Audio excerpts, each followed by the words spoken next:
Hi നമസ്കാരം. ഞാനിന്ന് വന്നത് എന്താ വെച്ചാൽ എനിക്കൊരു ഇന്നത്തെ ഒരു അനുഭവം ഞാൻ നിങ്ങളോട് പങ്കുവെക്കാൻ വേണ്ടിയിട്ടാണ് ഇന്ന് വന്നത്.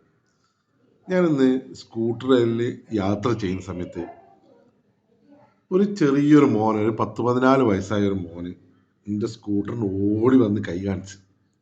ഞാൻ വിചാരിച്ചു വണ്ടിക്ക് തട്ടി. അപ്പോൾ നോക്കുമ്പോൾ എന്താ മോനെന്ന് ചോദിച്ചപ്പോൾ എനിക്കിങ്ങനെ സ്കൂൾ പോകാൻ നേരം കേട്ടാ അമ്മ അവ അയക്ക് പോവുകയാണെങ്കിൽ ഇന്നൊന്ന് അവിടെ ഇറക്കി കൊണ്ടുവന്നാണ്. അവൻ പറഞ്ഞു ഞാൻ പറഞ്ഞു കയറിക്കോ മോനെ, ഓടിപ്പോളൊക്കെ ശ്രദ്ധിക്കട്ടെ, ഇങ്ങനെ വണ്ടിയൊക്കെ തട്ടിയിട്ട് എന്താവും എന്നൊക്കെ ചോദിച്ചു.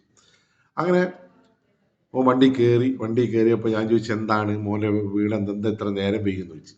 അപ്പോൾ അവൻ പറഞ്ഞ് ഞാൻ ദിവസവും പത്രം ഇടാൻ പോകലുണ്ട്, ഇന്ന് സൈക്കിള് പഞ്ചറായിപ്പോയി, അപ്പോൾ അതുകൊണ്ട് എനിക്ക് നടന്നു കൊണ്ടുപോയിട്ട് എൻ്റെ സിറ്റുവേഷൻ ആയിപ്പോയി, അതുകൊണ്ട് ഞാൻ ഇത്ര നേരം പെയ്യാതാണ്. അപ്പോൾ അങ്ങനെ പറഞ്ഞപ്പോൾ ഞാൻ ചോദിച്ചു വീട്ടിലാരൊക്കെ ഉണ്ട്. അച്ഛന്, അമ്മ, ഒരനിയത്തി, 6ാം ക്ലാസ് പഠിക്കുന്ന ഒരനിയത്തി ഉണ്ട്. ഞാൻ 9ാം ക്ലാസ്സിലാണ് പഠിക്കുന്നത്.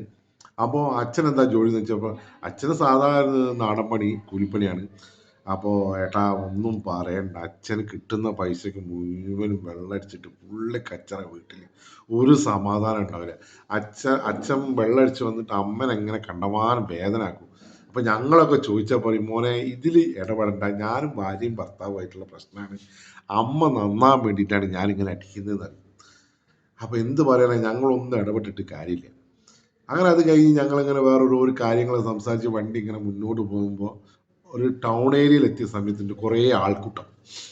അങ്ങനെ ആൾക്കൂട്ടം കണ്ടപ്പോൾ ഞങ്ങൾ വണ്ടി അങ്ങനെ അവിടെ നിർത്തി. അപ്പോൾ ഇവരിങ്ങനെ വണ്ടി ബാക്കിൽ നിന്ന് ഇങ്ങനെ എണീച്ച് നോക്കുമ്പോൾ ഏട്ടാ അതിൻ്റെ അച്ഛനാണ്. അതിൻ്റെ നടുക്ക് നിൽക്കുന്ന നാട്ടുകാർ മുഴുവൻ നല്ല പൊതിരെ തല്ലുക.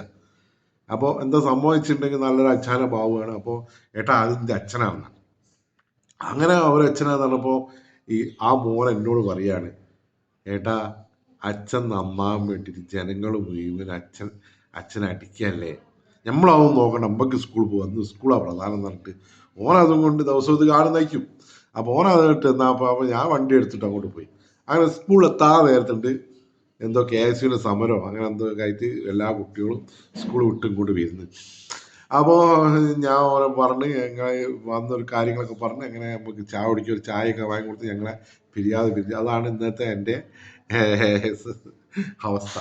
Okay, thanks.